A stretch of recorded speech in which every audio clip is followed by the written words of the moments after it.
بسم اللہ الرحمن الرحیم۔ السلام علیکم تمام دوستوں کو اردو اسٹوڈیو میں خوش آمدید کہتا ہوں۔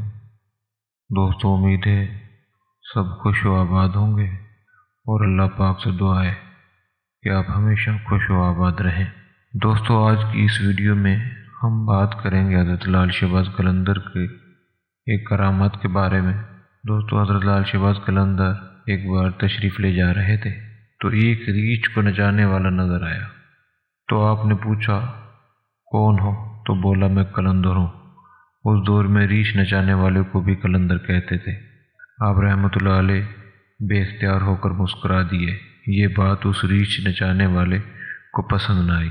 کہنے لگا آپ کون ہیں؟ آپ نے فرمایا میں بھی قلندر ہوں۔ کہنے لگا آپ کیسے قلندر ہیں؟ نہ آپ کے پاس ریچھ نہ ڈگڈگی، تو تماشا کیسے دکھا دیں گے؟ آپ نے فرمایا پہلے تم تماشا دکھاؤ، پھر میں تماشا دکھاتا ہوں۔ ریچھ والے نے ڈگڈگی بجائی اور ریچھ کھڑا ہو کر ناچنے لگا۔ ریچھ والے نے آپ سے کہا کہ اب آپ کی باری۔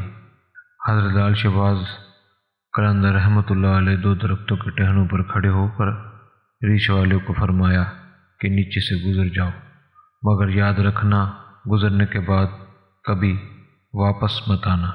جیسے ہی ریچھ والا نیچے سے گزرا، ماحول ہی بدل گیا۔ نہ وہ سورج کی گرمی، نہ گرد و غبار، جہاں تک نظر دیکھے خوبصورت پہاڑ، سرسبز وادیاں، نہ موسم گرم نہ ٹھنڈا۔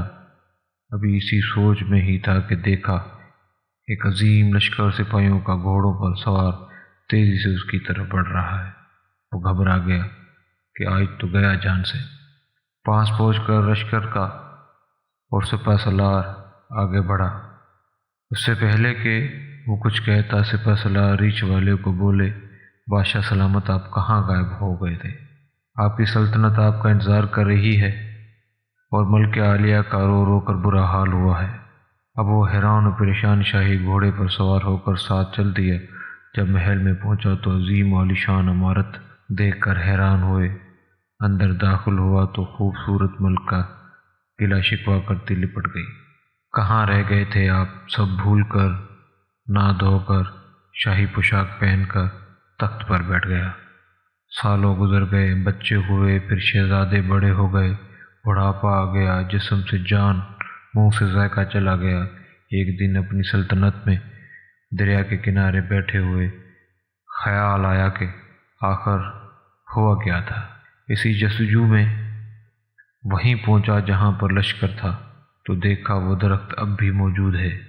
سوچا چلو دیکھتے ہیں، اور درخت کے بیچ سے گزرا۔